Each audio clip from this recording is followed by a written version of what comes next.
दोस्त होना भी जरूरी है। यार राहुल, कैसे हो? चलो कहीं घूमने चलते हैं। हाँ ठीक है। कहाँ चलेंगे? कहीं पहाड़ों पर? अच्छा आइडिया है। ठीक है, मैं बस की टिकट बुक करवा देता हूँ और अच्छा सा होटल भी देख लेता हूँ। ठीक है भाई, लेकिन जल्दी करो।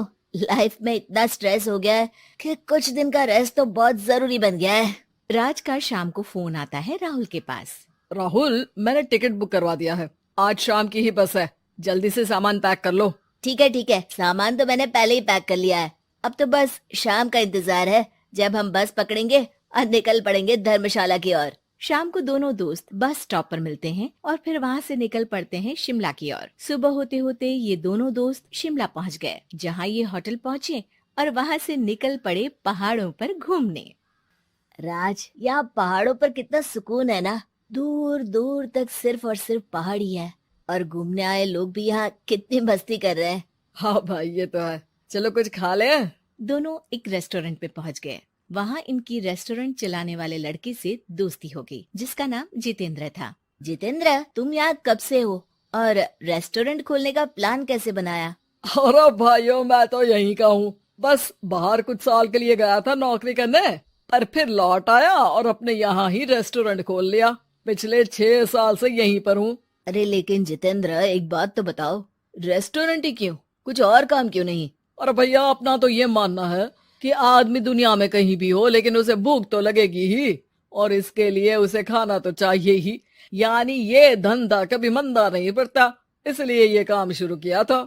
लेकिन इस काम में क्या मुनाफा भी होता है या फिर बस ऐसे ही काम चल रहा है शौकियाना तौर पर? और अरे क्यों नहीं भैया, काम तो हो ही रहा है, और मुनाफा नहीं होता तो ये 10 लोगों का स्टाफ कैसे रख लेता। वैसे आप भी क्यों नहीं इस बिजनेस में हाथ आजमाते हो? हाँ, आइडिया तो अच्छा है, लेकिन हम लोग तो सिर्फ यहाँ घूमने आए हैं और हमारे पास इतने पैसे भी नहीं है। और अब पैसों की चिंता क्यों करते हो? सिर्फ 5 लाख रुपए लगाकर भी आप काम शुरू कर सकते हो। अच्छा, वो कैसे? अरे आप रेस्टोरेंट में मेरे पार्टनर बन जाइए। जो मुनाफा होगा वो आधा आधा बांट लेंगे। राज को ये सुनकर अच्छा तो लगा, लेकिन राहुल को इस ऑफर में कुछ दिक्कत लगी। उसने कोने में ले जाकर राज को समझाना शुरू किया। अरे राज, पागल मत बन। हम सिर्फ यहाँ घूमने आए हैं, ये ऑफर के चक्कर में क्यों पड़ रहे हो? कुछ काम शुरू ही करना होगा तो दिल्ली में शुरू करेंगे, यहाँ शिमला में क्यों? अरे बेवकूफ, दिल्ली में 5 लाख रुपए में कौन सा काम शुरू करेंगे? यहाँ शिमला में इतने कम पैसों में काम शुरू कर लेंगे और 1 साल में मुनाफा लेकर वापस भी चले जाएंगे। ओहो, अरे भाई, तुम्हें जो करना है करो, लेकिन मैं इस बिजनेस में तुम्हारा साथ नहीं दे सकता। याद रखो, हम यहाँ सिर्फ घूमने आए हैं, कोई बिजनेस करने नहीं। और इस जितेंद्र पर वैसे भी मुझे ज्यादा भरोसा नहीं हो रहा है। अरे तुम्हारी यही तो दिक्कत है, तुम्हें किसी पर भी भरोसा नहीं होता, लेकिन मुझे तो है। मुझे पता है कि इतने कम पैसों में मुझे जितेंद्र अपना बिजनेस पार्टनर बना रहा है। अरे लेकिन क्या गारंटी है कि पैसे लेने के बाद जितेंद्र तुम्हें बेवकूफ नहीं बनाएगा? अरे मुझे तो है, मैं कुछ नहीं जानता। मुझे सिर्फ ये पता है कि जितेंद्र मेरे बारे में ज्यादा ना जानते हुए भी मुझ पर कितना भरोसा कर रहा है। मुझे तो लग रहा है कि इसके पीछे उसकी मंशा ठीक नहीं है। बाकी तुम्हें जो ठीक लगे वो करो। मैं तो आज शाम की ही बस से वापस जा रहा हूँ। ठीक है, तुम चले जाओ, लेकिन याद रखना कि आज के बाद मुझसे कभी बात करने की कोशिश मत करना। राहुल गुस्से में वहाँ से चला जाता है। दूसरी ओर राज और जितेंद्र साथ में मिलकर काम करने लगे। राज ने अपने घर से 5 लाख रुपए ये कहकर लिए कि जल्द ही वो 2 गुने पैसे कमाकर 6 महीनों में लौटा देगा। कुछ दिनों बाद, भाई जितेंद्र, तुमने 5 लाख रुपए तो ले लिया है, लेकिन काम में बहुत तेजी नहीं दिख रही है। अरे भाई, काम में थोड़ा समय लगता है, चिंता मत करो यार। हाँ वो तो ठीक है, लेकिन मेरे पैसों का तो कुछ हिसाब दो। कहाँ लगाया तुमने? अरे बड़े आए पैसों का हिसाब मांगने वाले। वो तो शुक्र मनाओ कि इतने कम पैसों में मैंने तुम्हें काम पर रख लिया है। क्या कहा? तुमने मुझे काम पर रखा है? अरे मैं तो तुम्हारा बिजनेस पार्टनर हूँ। बड़ा आया पार्टनर बनने वाला। औकात देखिए अपनी। 5 लाख में रेस्टोरेंट खरीद लिया है क्या? ऐसा है तो मेरे पैसे वापस करो, मुझे तुम्हारे साथ काम नहीं करना है। अरे पैसे कैसे, वो सब तो काम में लग गए। अब तुम्हें वापस जाना है तो चले जाओ, कोई पैसा नहीं मिलने वाला है। राज को अपने साथ होने वाले धोखे का एहसास हो चुका था, लेकिन तब तक देर हो चुकी थी। उसे अपने दोस्त राहुल की याद सताने लगी, जिसने पहले ही आगाह कर दिया था कि इस बिजनेस में धोखा है, लेकिन अब तो देर हो चुकी थी। राज को अब कोई रास्ता नहीं सूझ रहा था। जितेंद्र भाई, मेरे पैसे वापस कर दो ताकि मैं लौट जाऊं। मुझे अब तुम्हारे साथ कोई काम नहीं करना भाई। ये सुनते ही जितेंद्र अपने कुछ साथियों के साथ राज पर टूट पड़ा और उसकी जमकर पिटाई कर दी। राज बेहोश हो चुका था। जब उसने आंख खोली तो उसे अपने सामने पूरा परिवार, पुराना दोस्त राहुल भी दिखा। सभी को देखकर राज की आंख में आंसू आ गए। राहुल, मुझे माफ कर दो। अगर समय रहता मैं तुम्हारी बात मान लेता तो आज शायद ये दिन ना देखना पड़ता। अरे शुक्र मनाओ कि जान बच गई। वो तो भला हो एक आदमी का जिसने मुझे फोन कर दिया था, तभी तुम्हारी जान बच सकी। मुझे माफ कर दे दोस्त, तेरी सलाह ना मानकर मैंने बड़ी भूल की है। अरे अरे भाई, मेरे हाथ मत जोड़ो। बस ध्यान रखना कि अच्छा दोस्त आपको हमेशा अच्छी सलाह देता है, इसलिए दोस्तों की सलाह पर ध्यान देना चाहिए। रिया और रितु काफी अच्छे दोस्त थे। दोनों की आपस में खूब बनती। दोनों एक ही ऑफिस में काम किया करती थी। रिया रितु को अच्छा दोस्त मानती, लेकिन रितु... अरे रिया, तुम लोगों का अपना मकान नहीं है, क्यों नहीं तुम और नरेंद्र भी हमारी कॉलोनी में ही मकान ले लो? हाँ यार, आइडिया तो अच्छा है, लेकिन इतने पैसे आएंगे कहाँ से? अरे, हमारे होते हुए तुम्हें घबराने की जरूरत नहीं है। रुको, मैं अपने दूर के एक भाई से बात करती हूँ। उसका यही काम है, लोगों को घर दिलाना।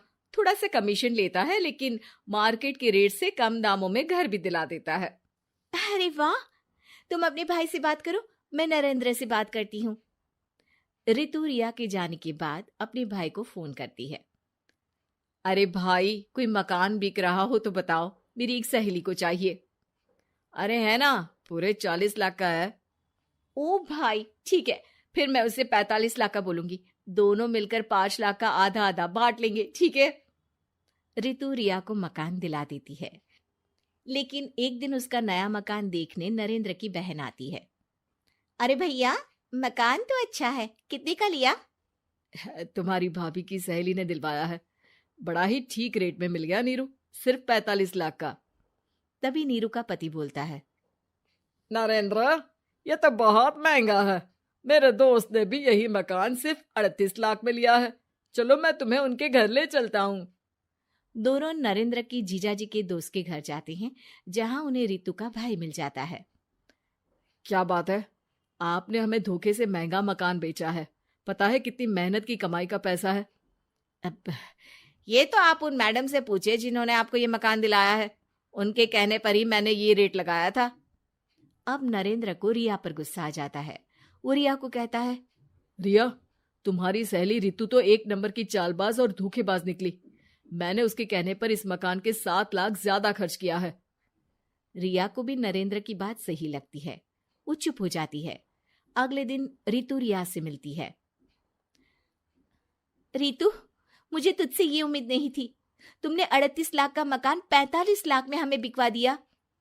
रितु अपनी पोल खुलती देख जोर जोर से रोने लगती है। अरे मैंने क्या बुरा कर दिया, तेरा भला ही तो सोचा था। अरे तुझे उस प्रॉपर्टी डीलर की बात पर भरोसा है, लेकिन अपनी सहेली पर नहीं। रिया को रितु के आंसू सच्चे लगते हैं और वो उसे शांत करती है। अरे अच्छा, शांत हो जा, चुप हो जा। सॉरी, हम लोगों की ही गलती है। हमें मार्केट में पहले रेट पता कर लेना चाहिए था। चल सॉरी। अब रितु आए दिन लोगों से रिया के पीठ पीछे बुराई किया करती थी। रितु अपनी ही दूसरी ऑफिस की सहयोगी से कहती है, अरे ये रिया भले ही मेरी अच्छी दोस्त हो, लेकिन एक नंबर की कंजूस है ये। कभी कुछ खाने जाओ तो पैसा मुझे ही भरना पड़ता है। तभी वहां रिया आ जाती है। अरे रितु, सॉरी यार, वो कल के खाने के पैसे तुझे देने पड़े, चेक कर ले। अब मैंने तुझे पेटीएम कर दिया है। अच्छा चल, मैं जा रही हूँ। रिजाइन जो दे रही हूँ, बाद में बात करते हैं। रिजाइन? क्यों? तूने अपनी बेस्ट फ्रेंड यानी मुझे भी नहीं बताया, क्यों? अरे नहीं यार, ऑल सडन प्लान बना। दरअसल ये नया घर का ईएमआई निकालनी काफी मुश्किल हो रही है, तो सोचा घर पर ही कोई बिजनेस कर लूं। अब इतनी थोड़ी सी कमाई में हो नहीं पा रहा है ना। अच्छा अच्छा, क्या बिजनेस करेगी? देख, तू तो जानती है कि यहाँ मुझे सिर्फ 15,000 मिलता है, लेकिन घर में बच्चों का प्ले स्कूल खोलूंगी तो पूरे 4,000 एक बच्चे से मिलेगा। 10 भी आ गए बच्चे तो पूरे 40,000 की कमाई, वो भी घर पर रहकर। है ना अच्छा आइडिया? रितु को रिया की बात से जलन होती है। वो कहती है, अरे फिर 10 क्या 50 बच्चे का ही सोचना। अरे कहाँ यार, घर में इतनी जगह कहाँ। सुन ना, एक काम करते हैं, हम मिलजुल कर किराए का मकान लेकर उसे सजाते हैं। फिर ज्यादा कमरे होंगे तो ज्यादा बच्चे आ सकेंगे ना। हाँ, लेकिन मैं एक बार नरेंद्र से पूछ लेती हूँ। रिया नरेंद्र को सारी बात बताती है। देख लो रिया, मुझे तुम्हारी इस सहेली में जरा सा भी विश्वास नहीं है। अरे नहीं नहीं, वो ऐसी नहीं है। मिलकर काम करेंगे, जो पैसे आएंगे आधे आधे बांट लेंगे, इसमें बुरा क्या है, काम भी अच्छा होगा। फिर क्या था, दोनों मिलकर काम शुरू करते हैं। पूरा कमरा बच्चों के हिसाब से सजा दिया जाता है। टीवी, फ्रिज, बेड और न जाने क्या क्या। तेरे और मेरे मिलाकर 2 लाख का खर्च हो गया। अरे कोई बात नहीं, पैसे कमाने के लिए इन्वेस्टमेंट तो करनी पड़ती है। अब इतनी बड़ी रकम है, अच्छा है कि दोनों ने मिलकर कर ली, वरना एक के बस की तो बात नहीं है। हाँ, लेकिन अब मैं ना एक बात बोलना चाहती हूँ। देखो, पिछले 2 महीनों से जब से ये काम चल रहा है, सारी मेहनत मेरी ही है। मैं ही सारा दिन यहाँ का काम देखती हूँ। तो अब मैं तुम्हारे साथ ये काम नहीं करूंगी, अकेले मैं ये स्कूल चलाऊंगी। अरे ऐसे मत बोलो रितु, मैंने नौकरी भी छोड़ दी। थोड़ी बहुत सेविंग्स थी, वो भी मैंने स्कूल को बनाने में लगा दी। अब यार, तुम तो आलसी भी हो, मुझे नहीं लगता तुम ये काम कर पाओगी। रितु, नरेंद्र ठीक बोलते थे, तुम भरोसे के लायक नहीं हो। ये मेरी गलती है कि मैंने तुम पर विश्वास किया। अच्छा जी, तो गलती की ना। मैं तुमको तुम्हारे पैसे धीरे धीरे करके दे दूंगी। अच्छा होगा कि अब तुम यहां से निकल जाओ। बेचारी रिया सर झुकाकर घर वापस आ जाती है।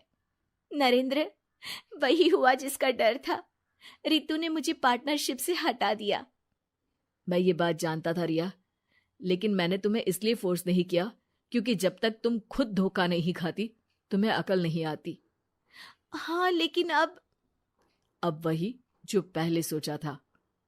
और फिर क्या, रिया घर से ही बच्चों को संभालने का काम शुरू कर देती है।